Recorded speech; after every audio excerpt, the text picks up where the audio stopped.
भानु जी कुछ कहना चाहेंगे इस अरेस्टिंग पर? भानु जी कुछ कहेंगे सर, कुछ कहिए।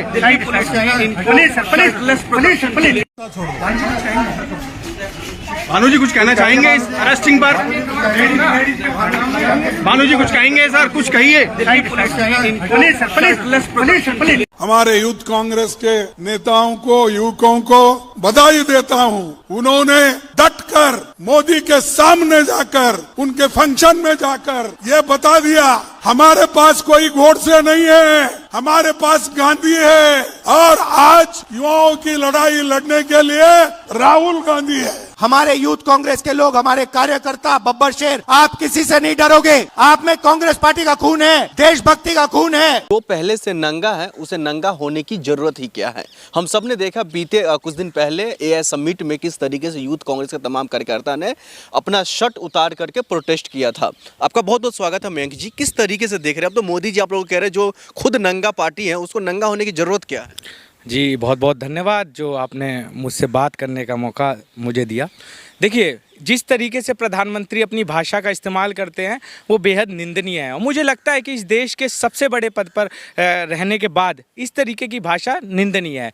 दूसरी बात, वो कहते हैं कि नंगे, तो वो कहीं ना कहीं इस देश के राष्ट्रपिता महात्मा गांधी जी का भी अपमान कर रहे हैं, क्योंकि उन्होंने भी शर्टलेस होकर इस देश को आज़ादी दिलाई है। हमें ये नहीं भूलना चाहिए कि महात्मा गांधी जी का इस देश की आज़ादी में सबसे बड़ा योगदान है। चाहे वो कई सारे आंदोलन इस देश में हो, चाहे वो अंग्रेज़ों से आंखें डालकर उन्हें ये बताना हो कि हम तुमसे लड़ सकते हैं, वो महात्मा गांधी जी ने इस देश के लिए किया था। उसके बाद आप उन्हें ये गलत तरीके से पोर्ट्रे कर रहे हो, उन्हें गलत बताने की कोशिश कर रहे हो। तीसरी बात, आपने ये बोला कि यूथ कांग्रेस ने जो किया, देखिए प्रदर्शन कैसे करना है, कब करना है, ये हमारा निजी राय है और मुझे लगता है कि हम जब मन करेगा हम जब प्रदर्शन करेंगे।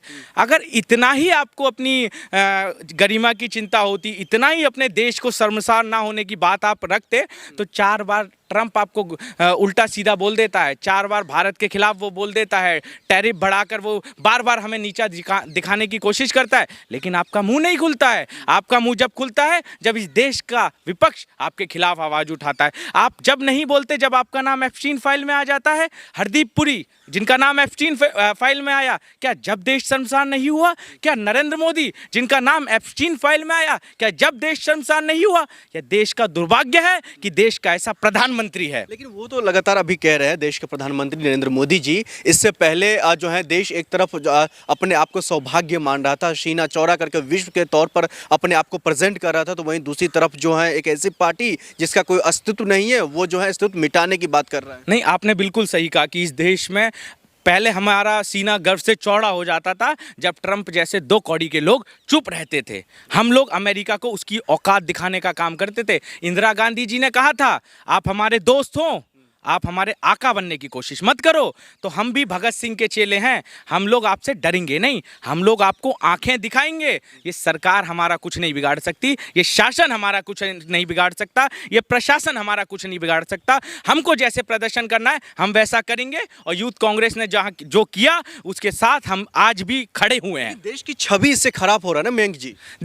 एक सेकेंड, मुझे ये बताइए, देश की छवि जब खराब नहीं होती जब देश के सबसे बड़े व्यक्ति प्रधानमंत्री का नाम एप्स्टीन फाइल में आता है। क्या देश की छवि तब खराब नहीं होती कि पुरी साहब का नाम एप्स्टीन फाइल में आता है? साहब, जब भी तो देश की छवि खराब होती है उस पर हम प्रदर्शन करते हैं, उसके बाद हमें जेल में डाल दिया जाता है। क्या हम अपने देश की छवि सुधारने के लिए जिसका नाम एप्स्टीन फाइल में आपने दे दिया, क्या तब भी हम नहीं बोल सकते? क्या तब भी हम विरोध नहीं कर सकते? वहां भी हमें जेल में डाला जाता है। तो जेल में डालना कोई नया नहीं है, हम लोगों ने इससे पहले भी जेल भुगती है, आगे भी जेल भुगतेंगे, डरेंगे नहीं। लेकिन अभी एक हाल फिलहाल में करनी सेना के कार्यकर्ता ने खुलेआम गोली मारने की धमकी राहुल गांधी समेत 25 सांसदों को, माफ कीजिएगा, उन्होंने खुलेआम धमकी दिया। देखिए, आपने शायद ध्यान नहीं दिया, उनके साथ ओम बिरला की फोटो लगी हुई थी, वो वायरल हो रहा है। हाँ, तो अब मुझे ये बताइए, जब उन्हीं के लोग इस तरीके की घटिया मानसिकता के, देखिए हमारा उद्देश्य किसी को हट करना नहीं था। जब हम प्रोटेस्ट करने गए तो हमारा उद्देश्य किसी को हट करना नहीं था।